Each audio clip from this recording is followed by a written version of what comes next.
নমস্কার বন্ধু, আজ আমি হাওড়া থেকে কাটোয়া লোকালে করে অগ্রদ্বীপে নিয়ে যাব আপনাদের। সেখান থেকে আপনাদের 500 বছরের প্রাচীন গোপীনাথের মেলা দর্শন করাবো।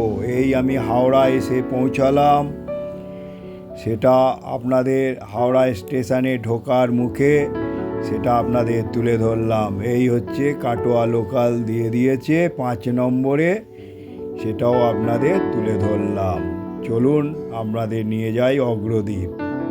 কাটোয়া 5 নম্বরে ডিসপ্লেতে দেখুন, সেটাও আপনাদের তুলে ধরলাম। এবারে আমরা এগিয়ে যাচ্ছি স্টেশনের দিকে।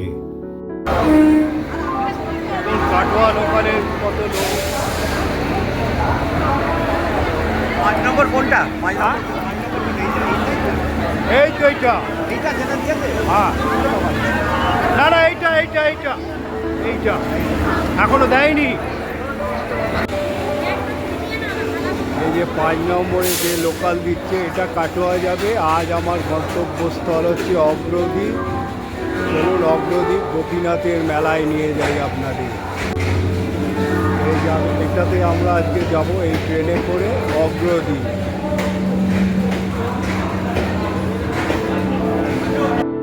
আজ আমার গন্তব্যস্থল অগ্রদ্বীপ গোপীনাথের 500তম প্রাচীনতম মেলা।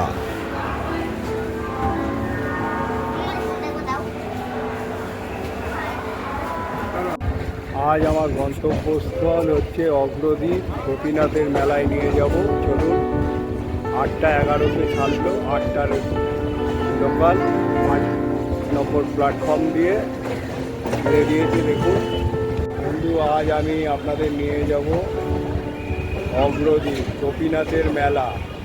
চলুন সেখানে নিয়ে গিয়ে হবে আজকে গোপীনাথের মেলা আপনাদের দর্শন করা হবে। হাওড়া থেকে কাটোয়া লোকালে জার্নি শুরু করেছি। 8টার লোকাল 8টা 11তে ছাড়লো। চলুন আজ নিয়ে যাই আপনাদের। বন্ধু, আজ আপনাদের অগ্রদ্বীপ মেলায় নিয়ে যাব 2025 বারুণী স্নান থেকে গোপীনাথের মেলা। মেলাকে কেন্দ্র করে অগ্রদ্বীপ ও তার চারপাশে 2 থেকে 3 কিলোমিটার এলাকা প্রায় মিলন তীর্থের চেহারা নেয়। 10 থেকে 12 লক্ষ মানুষ আসেন। 1515 খ্রিস্টাব্দে ফাল্গুনে অগ্রদ্বীপের ভক্ত গোবিন্দ ঘোষের কাছে এসেছিলেন শ্রী চৈতন্য। সেখানে শ্রী চৈতন্য একটি কৃষ্ণের বিগ্রহ তৈরি করিয়ে প্রতিষ্ঠা করেন।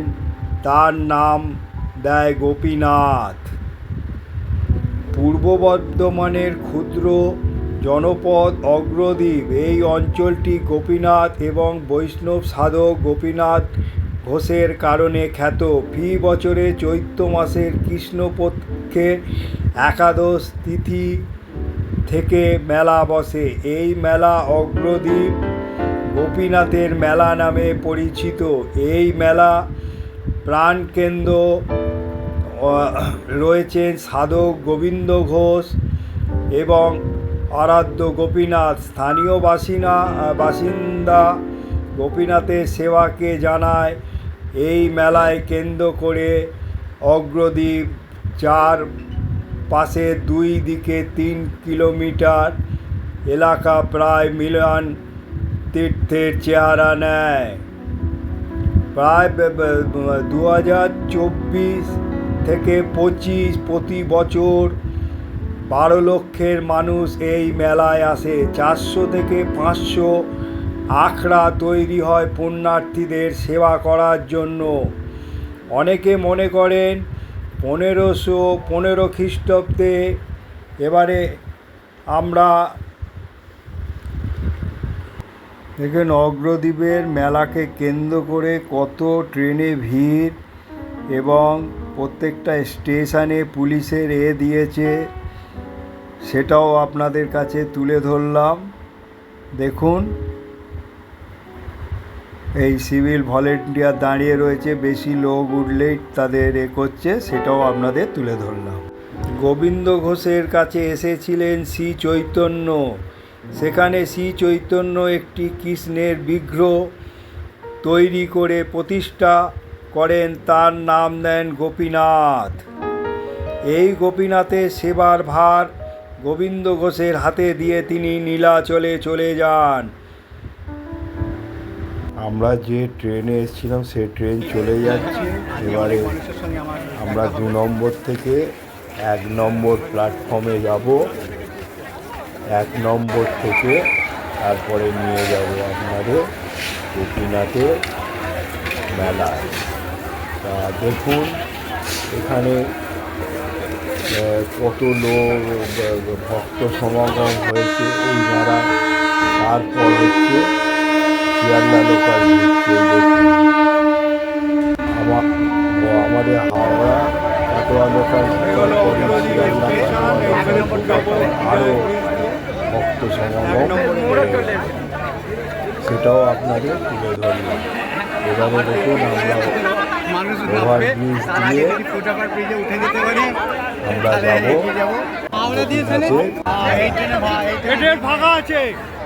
গোপীনাথের মেলা হচ্ছে 2025।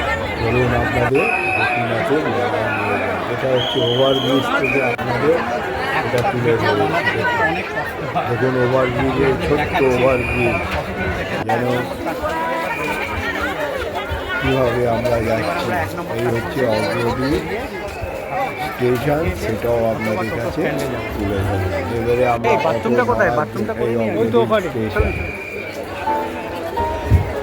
স্টেশন থেকে বেরিয়ে এবারে আমরা অটো ধরার জন্য এগোচ্ছি।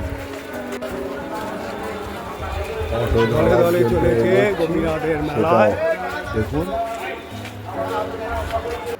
অনেকটা হেঁটে গিয়ে অটো ধরতে হবে। নিয়ে যাচ্ছি দেখুন, কেউ ছবি তুলছে, তারপরে এখান থেকেই শুরু হয়ে গেছে। সব ভলেন্টিয়াররা বসে গেছে, প্রত্যেক পার্টি থেকেও বসে গেছে। দেখুন এখানেও ভলেন্টিয়াররা ভক্তদের জন্য কেউ জল বিতরণ করছে, কেউ শরবত বিতরণ করছে, সেগুলো আপনাদের এখানেও ভক্ত সমাগম যারা হচ্ছে তাদের সেবার জন্য ব্যস্ত আছে। প্রত্যেকটা জায়গায় এরকম ভলেন্টিয়ারদের জন্য এটা ট্রেন থেকে নেবেই ওরা জলের ব্যবস্থা করছে, পানীয় জলে। গরম ছিল তো শরীরে, আগের দিনের মতো তো আর ঠান্ডা ছিল না। থেকে আমরা যেদিন সেদিনে গরম মোটামুটি ছিল। এবারে দেখুন এবারে অটোর জন্য লাইন দিতে হচ্ছে। অটোতে সব গাদা গাদা লোক উঠে পড়ছে, ভক্ত সমাগম হচ্ছে, লাইন দিয়ে চলেছে অটোতে ওঠার জন্য। সেগুলো আপনাদের তুলে ধরছি। এইবারে অটো করে আমরা আমাদের মেলার উদ্দেশ্যে চললাম। আর কত সুন্দর মন্দিরে দেবে খানকে। এরপরে এলাম আমরা ইট ভাটার কাছাকাছি। এখান থেকে আমরা গঙ্গা পার হয়ে এই দেখুন এখানে ইট ভাটা আছে, ইট ভাটা আছে, আম গাছ আছে।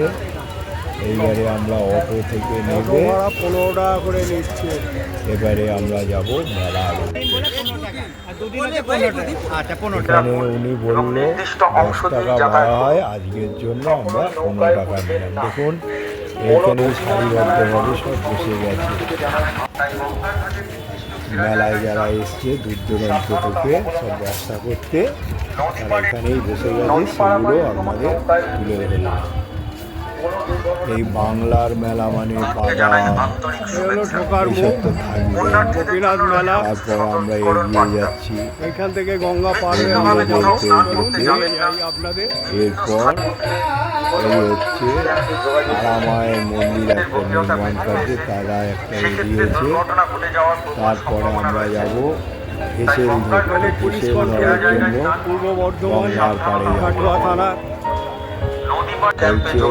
মনোরম পরিবেশ দেখুন, কত সুন্দরভাবে এই অগ্রদ্বীপ মেলায় নিয়ে যাচ্ছি আপনাদের। মানা করছে মানে সরকার পক্ষ মানে যারা কর্তৃপক্ষ আছে। হেসেলের উদ্দেশ্যে চললাম।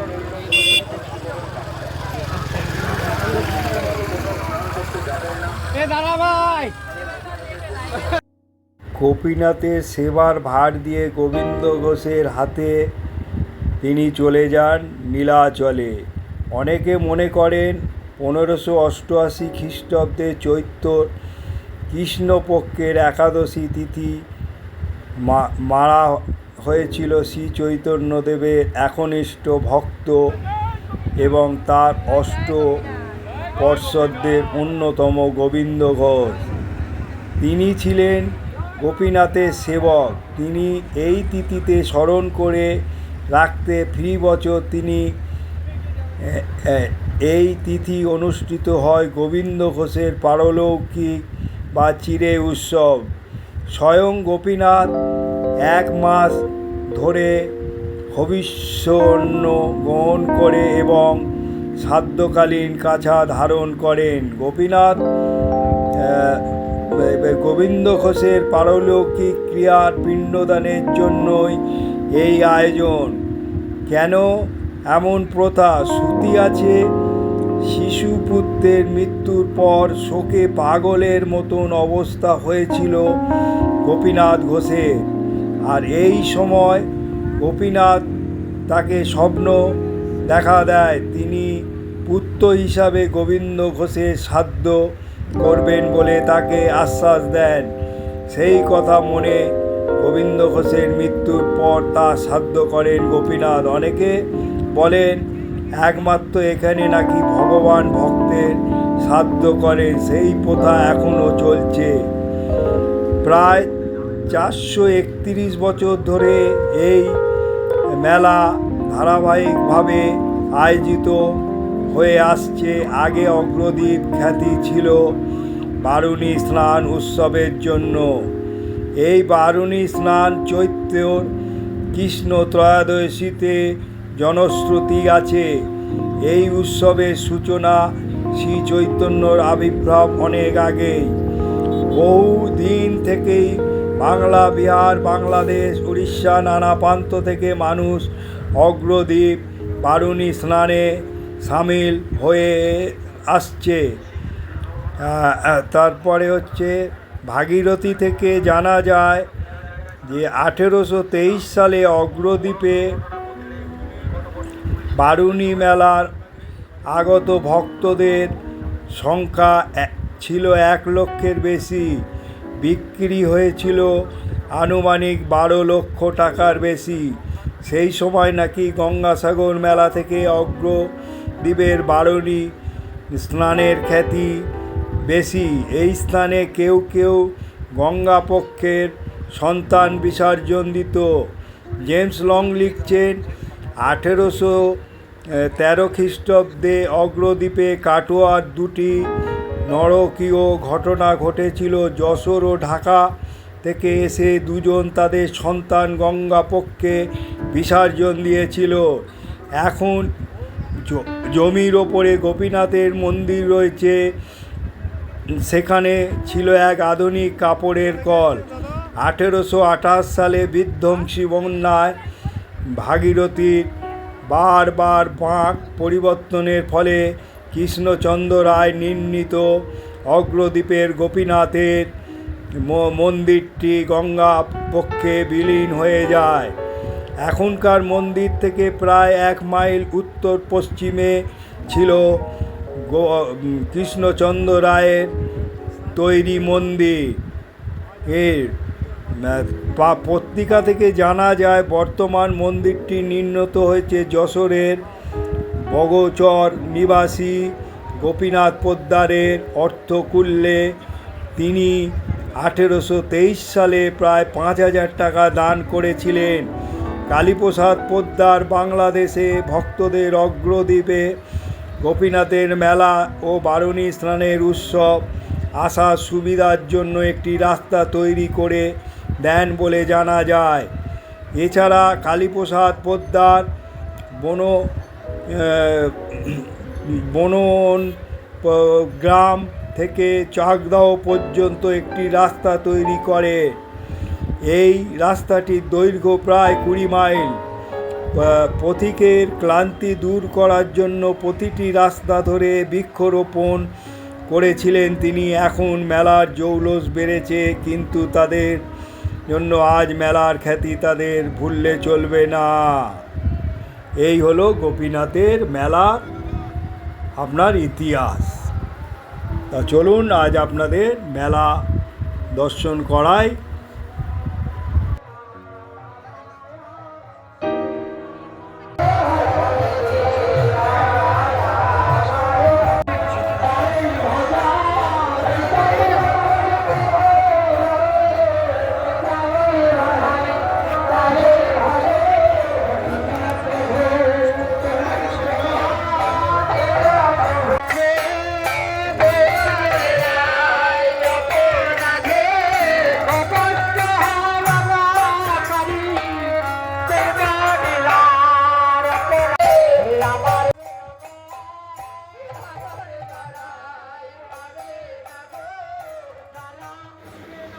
গোবিন্দ ঘোষের পারৌলিক বা চিড়ে মহা উৎসব। দেখুন কিভাবে আখড়ার যে বসেছে, যে এসছে, সেইভাবে তারা সেই চিড়ে উৎসব। আর এখানে দেখুন সব বেহালা নিয়ে বসে পড়েছে। তারপরে আমরা এগিয়ে যাচ্ছি মেলা থেকে। এগিয়ে গিয়ে একটা এগরোল যে এখানে বিক্রি হচ্ছে, মোমো, এগরোল, সেটা, তারপরে বাংলার যে এতে জিলাপি, মালপো, সেগুলো আপনাদের তুলে ধরলাম। এগুলো ওই 120 টাকা, 140 টাকা। এবারে বাদাম, সেগুলো আপনাদের খই। এখানে দেখুন কত চিত্র বিক্রি হচ্ছে, কত। তারপর এখানে আখড়া বসেছে।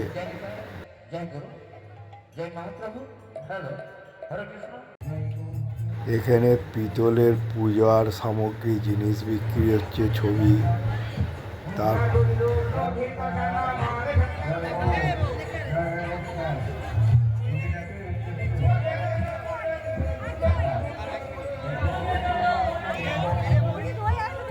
এখানেও কল্যাণী নদিয়া থেকে সতী মায়ের বা আশ্রম থেকে এসে আখড়া বসেছে।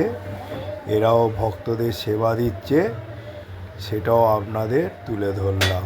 দেখুন সতী মাতার মন্দির, তার থেকে এসছে, ফল বিতরণ করছে, চিড়ে। এখানে দেখুন সাজ সরঞ্জাম বিক্রি হচ্ছে মেলায়।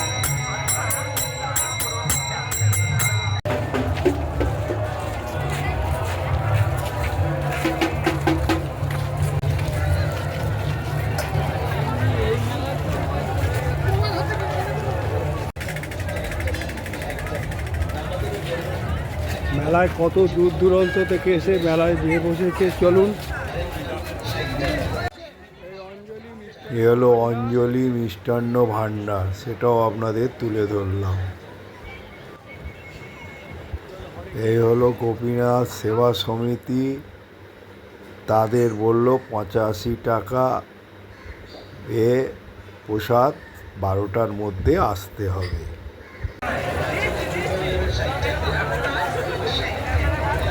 এবারে আপনাদের নিয়ে যাব গোপীনাথ সেবা সমিতির মন্দিরে।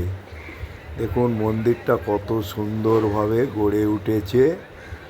ভক্তগণ কত সারিশুদ্ধভাবে প্রবেশ করছে দর্শন করার জন্য। দেখুন অগ্রদ্বীপ গোপীনাথ জিউ সেবা সমিতির মন্দির সাজানো হচ্ছে। তখন আমরা যখন গিয়েছি সেটাও দেখে আপনাদের তুলে ধরলাম। এই গোপীনাথ জিউ সেবা সমিতির মন্দির কত সুন্দরভাবে মন্দিরের বেদি সবাই সাজাচ্ছে গোপীনাথজি। আর এখানে অনেক পাথরের কাজ, কত সুন্দরভাবে ফুল দিয়ে পাথরের ওপরে সাজিয়ে ফুটিয়ে তুলেছে। তারপর এই হচ্ছে গোপীনাথজির সেবা সমিতির মন্দির, দর্শন করুন আপনারা।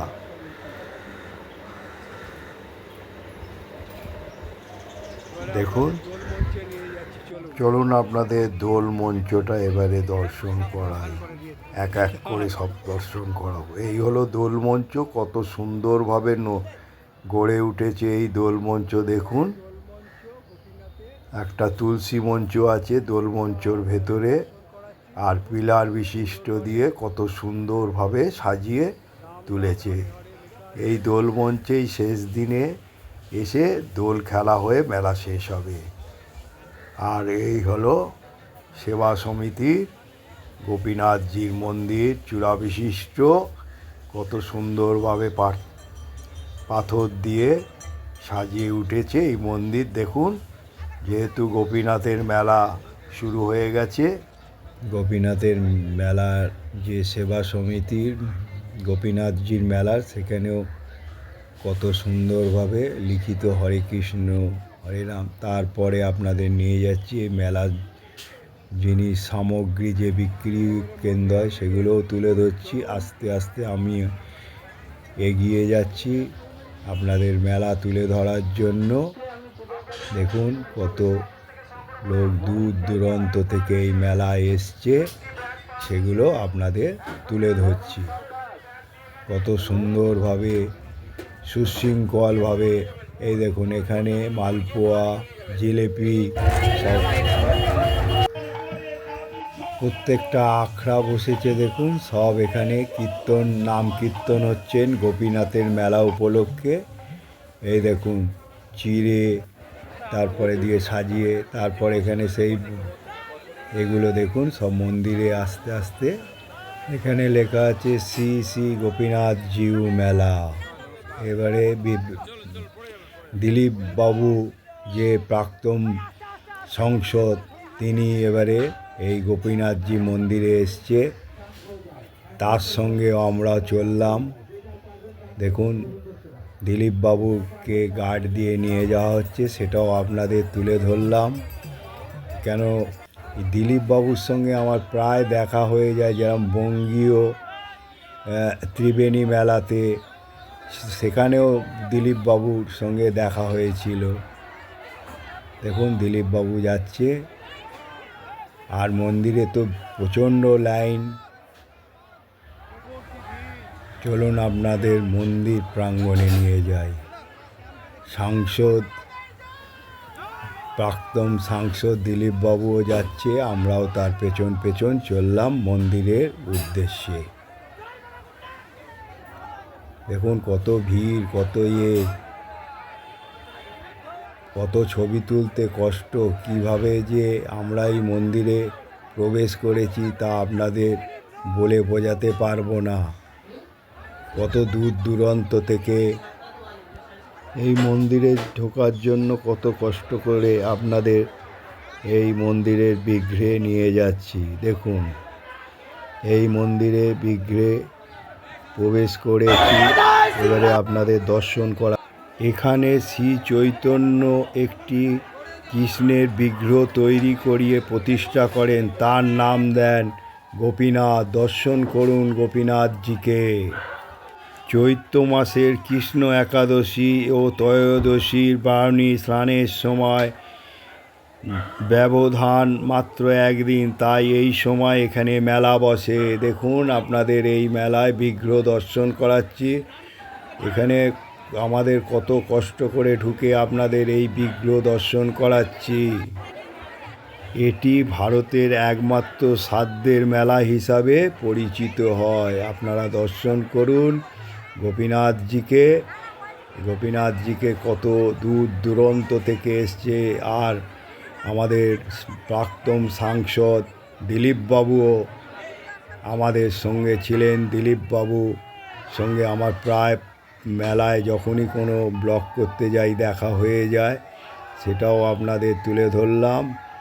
জয় গোপীনাথজি। অগ্রদ্বীপ গোপীনাথের মেলার জনশ্রুতি পঞ্চদশ শতকের প্রথম দিকে চৈতন্যদেব অগ্রদ্বীপ তার ভক্ত গোবিন্দ ঘোষের কাছে এসেছিল। সেইখানেই শ্রী চৈতন্যদেব এটি শ্রীকৃষ্ণের মূর্তি প্রতিষ্ঠা করেন, তার নাম দেন গোপীনাথ। দেখুন মেলা প্রাঙ্গণে কত ভিড়, দোল এ দিয়ে এক এক করে সবাইকে সারিবদ্ধভাবে ঢুকতে দিচ্ছে। সেখানে আমরাও প্রবেশ করলাম। এই মেলা প্রাঙ্গণে কত ছবি তুলতেও ব্যস্ত দেখুন সকলে। সব মোবাইল ওপরে তুলে তুলে সব ছবি তুলছে, সেটাও আপনাদের তুলে ভগবান কৃষ্ণ ব্যাখ্যা করলেন, আমি এখানে চিরকাল তোমার মৃত্যুবার্ষিকী যথাযথভাবে উদযাপন করার প্রতিশ্রুতি দিচ্ছি। এখন দয়া করে আমাকে কিছু খাবার দিতে পারেন। গোবিন্দ এই কথা শুনে আনন্দিত হলেন এবং ততক্ষণায় গোপীনাথের সেবায় ফিরে গেলেন। এই হলো দেখুন ভক্তরা সব বসে রয়েছে এই বৃক্ষের তলায়। এই দেখুন সেই বৃক্ষটাও আপনাদের তুলে ধরলাম। প্রাক্তন সাংসদ দিলীপবাবু আসায় তাকে সকলে করছে।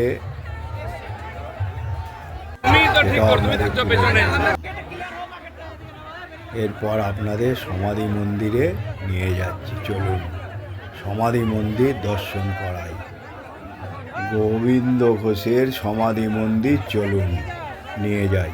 এই গোবিন্দ ঘোষের সমাধি মন্দিরেও ঢুকতে অনেক কষ্ট হয়েছে। কত কষ্ট করে আমি মোবাইল ক্যামেরা নিয়ে আপনাদের ছবি তুলতে ঢুকেছি, সেটাও আপনাদের কাছে তুলে ধরছি। দেখুন কত প্রশাসনের অপেক্ষা করেও এখানে দিলীপবাবু বেরোচ্ছেন, সেটাও আপনাদের তুলে ধরলাম। দিলীপবাবু বেরোচ্ছেন, দেখুন প্রাক্তন সাংসদ, তার দেখুন দিলীপবাবুর কাছে সব ইন্টারভিউ। সময়ের সাথে সাথে যখন গোবিন্দ ঘোষ শেষ নিঃশ্বাস ত্যাগ করেন, তখন গোপীনাথজি তার আঙুলে কুশগৃহ ধারণ করে শ্রাদ্ধ অনুষ্ঠান করেন, তাও আজ অব্যাহত রয়েছেন। গোবিন্দ তার জীবনের শেষ মুহূর্ত ঘোষণা করেছিলেন যে তার দেহ দাহ করা উচিত নয়, তার দোল প্রাঙ্গণের কাছে মাটির নিচে তার সমাধি করা উচিত। সেই হলো সমাধি মন্দির। তাই আপনাদের সমাধি মন্দির আজ দর্শন করাচ্ছি। এই হলো গোবিন্দ ঘোষের সমাধি মন্দির, দর্শন করুন। কত সুন্দরভাবে সাজিয়ে এই সমাধি মন্দির গড়ে উঠেছে। এখানে লোকে পুজো দিচ্ছে। এই হচ্ছে চূড়া বিশিষ্ট দোল এই সমাধি মন্দির, সেটাও আপনাদের কাছে তুলে ধরলাম। এখানে দূর দূরান্ত থেকে কত লক্ষ লক্ষ লোক আজ সমাহিত হয়েছে, সেটাও আপনাদের তুলে ধরলাম।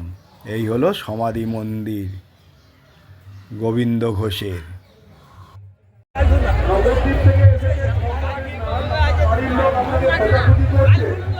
পুলিশ ক্যাম্প দেখুন, এটা আপনাদের একটা তুলে ধরলাম যে গঙ্গায় স্নান করে এসে মন্দির প্রাঙ্গণে যাচ্ছে গণ্ডি কেটে, সেটাও আপনাদের দূরান্ত থেকে লাইন দিয়ে লোকে এসছে। দেখুন মাসিমা কোত্থেকে এসছে, কোথা থেকে এসছে? দেখুন গোপীনাথকে দর্শনের জন্য কত দূর দূরান্ত থেকে এসছে।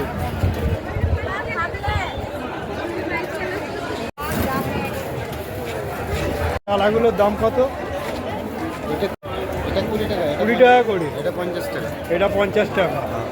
দেখুন কত দূর দূরান্ত থেকে এই মেলায় এসছে, শ্রাদ্ধের মেলা। সাধ্যেরও যে ভগবান মেলা করে সেই তার নীলাক্ষেত্র।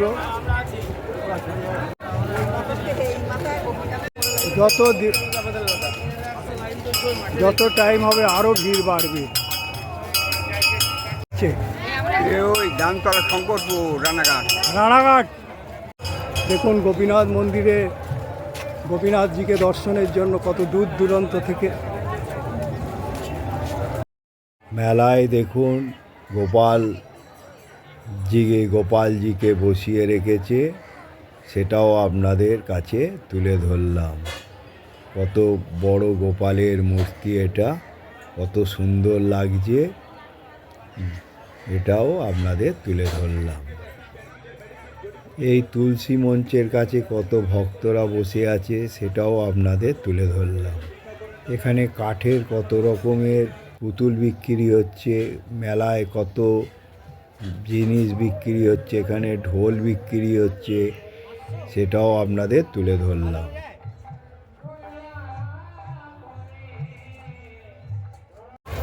মাছ কত 5 20, এটা 20 টাকা তো, আবার 50, তারপরে এটা 50, 10, এটা 10, আর এটা এটার দাম কত? মদন মিষ্টান্ন ভান্ডার, মদক 100, 100, এটা 200, এটা 500, হ্যাঁ আমার 12 বছর 300 কোনটে 300 আছে। আপনারা বড় বড় খুব ল্যাংচা তৈরি করে, আপনাদের ল্যাংচা তো ফেমাস তো, হ্যাঁ মানে অগ্রদ্বীপে। অগ্রদ্বীপে, হ্যাঁ। আপনার নাম? আমার নাম হচ্ছে রাহুল মদক। রাহুল মদক, মানে অগ্রদ্বীপে এসে মেলার ধারে গোপীনাথ মন্দিরের পাশে, হ্যাঁ মন্দিরের দোল মন্দিরের পিছনে, গোল মন্দিরের পেছনে, মানে দোল মন্দির। হ্যাঁ দেখুন এখানকার দোলমঞ্চ কত সুন্দরভাবে গড়ে উঠেছে, পদ্ম এ সাজিয়ে, তারপরে পিলার বিশিষ্ট, তারপরে তুলসী মঞ্চ, কত দূর দূরান্ত থেকে এই দোলমঞ্চ দেখতে আসছে। দেখুন কত সুন্দরভাবে হরে কৃষ্ণ লেখা আছে তুলসী মঞ্চে, আর ওপরের এটা ছাদ বিশিষ্ট, দেখুন কত সুন্দরভাবে তৈরি করা এই দোলমঞ্চ, পিলার দিয়ে চারিদিকে খোলা, আর ওং লেখা আছে, আর ময়ূরের তৈরি করে কত সুন্দরভাবে এই দোলমঞ্চ ফুটিয়ে তুলেছে। এই গোপীনাথের মেলা দেখুন, মেলা বসে গেছে আজ থেকে। মেলায় দেখুন হরেক মাল কোথাও 10 টাকা, কোথাও 40 টাকা, কোথাও 50 টাকা। মেলার এগুলো আপনাদের তুলে ধরলাম। দেখুন বাচ্চাদের, তারপরে 60 টাকা, 10 টাকা, যা নেবেন। ইমিটেশন 60 টাকা, যা নেবেন 60 টাকা। কুড়ি টাকা হরেক মাল অনলাইন পেমেন্ট আছে। এই মেলাতে রাইডিংও আছে দেখুন, 6 রাউন্ড ড্রাগন রাইড, এটা হচ্ছে 60 টাকা থেকে 70 টাকা হয় 6 রাউন্ড। এখানেও বাচ্চাদের রাইডিং আছে, এখানেও রাইডিং আছে দেখুন। এ হলো 6 রাউন্ড করে 60 থেকে 70 টাকা হয় এই রাইডিংগুলো। এখানে ইলেকট্রিক রাইডিং আছে দেখুন, এও 6 রাউন্ড, 7 রাউন্ড হবে 60 থেকে 70 টাকা। এখন দিনের বেলা এসছি, রাতের বেলা এগুলো লোকারণ্য হবে। এও একটা রাইডিং আছে দেখুন, 6 রাউন্ড 60 থেকে 70 টাকা।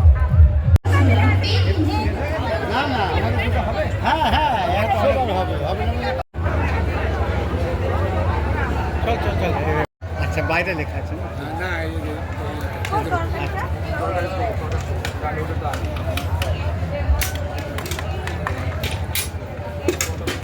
রাতে এভাবেই বসে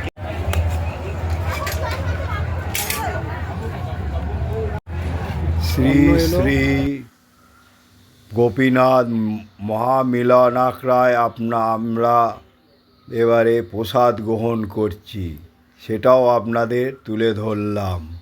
দেখুন শ্রী শ্রী গোপীনাথ সেবা উৎসব মিলন আখড়ায় মহাপ্রসাদ গ্রহণ করলাম, সেটা আপনাদের তুলে ধরলাম। এখানে কত রকমের কৃত্রিম উপায় প্লাস্টিকের যে ফুল বিক্রি হচ্ছে এই মেলায়, খুব সুন্দর লাগলো, সেই জন্য এটা আপনাদের কাছে তুলে ধরলাম।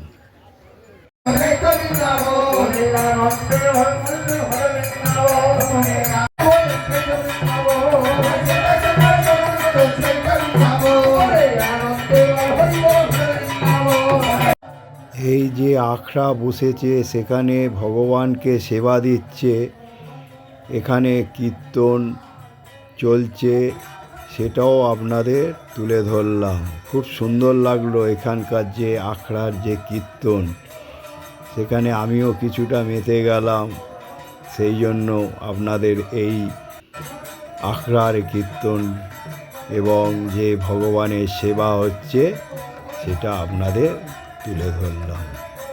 কত সুন্দর লাগছে এই মেলায় এসে।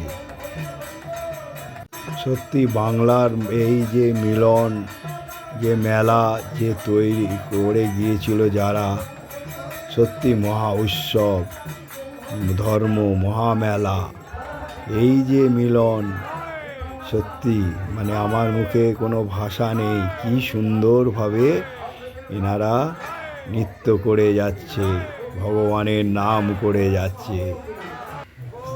দেখুন কত সুন্দরভাবে সব করছে। এই মেলার ভক্ত সমাগম দেখুন, লাখো লাখো লোক সমাগম হয়েছে এই মেলায়, সেটাও আপনাদের এই মেলায় তুলে ধরলাম। দেখুন কত ভক্ত সমাগম হয়েছে।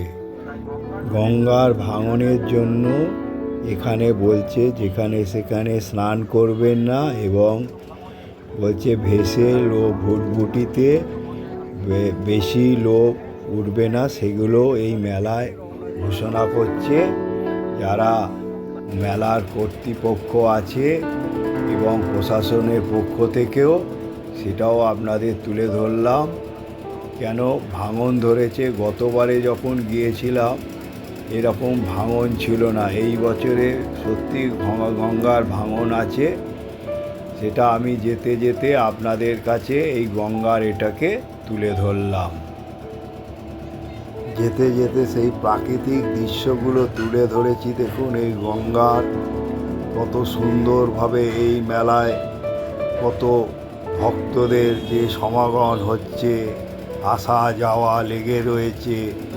আর এই যে প্রাকৃতিক সৌন্দর্য, এত মনোরম পরিবেশ, মুক্ত বায়ু, সেখানে আমরা এইটা তুলে ধরে আমার খুবই ভালো লাগছে। এত সুন্দর একটা দ্বীপের মধ্যে, অগ্রদ্বীপ, সেখানে মেলা গড়ে উঠেছে। আমরা ফেরার পথে আমি এইটা আপনাদের কাছে তুলে ধরছি, কেন আমার খুব ভালো লেগেছে বলে। আর এই দেখুন ভেসেলে করে আসছে কেউ। নমস্কার বন্ধু, আজ আপনাদের গোপীনাথ সাধ্যের মেলা দর্শন করালাম। এটা 2025-এ, তাই এই মেলাটা দেখার পর আপনারা একটা করে লাইক করবেন, আর যত শেয়ার করবেন লোকে জানতে পারবে কিভাবে মেলা গড়ে উঠেছে। আর বলবো যে এখনও যারা সাবস্ক্রাইব করেননি, আইকন বোতামটা টিপে দেবেন, আমি যখনই কোনো ব্লগ বানাবো আপনারা পেয়ে যাবেন। আপনারা ভালো থাকুন, সুস্থ থাকুন।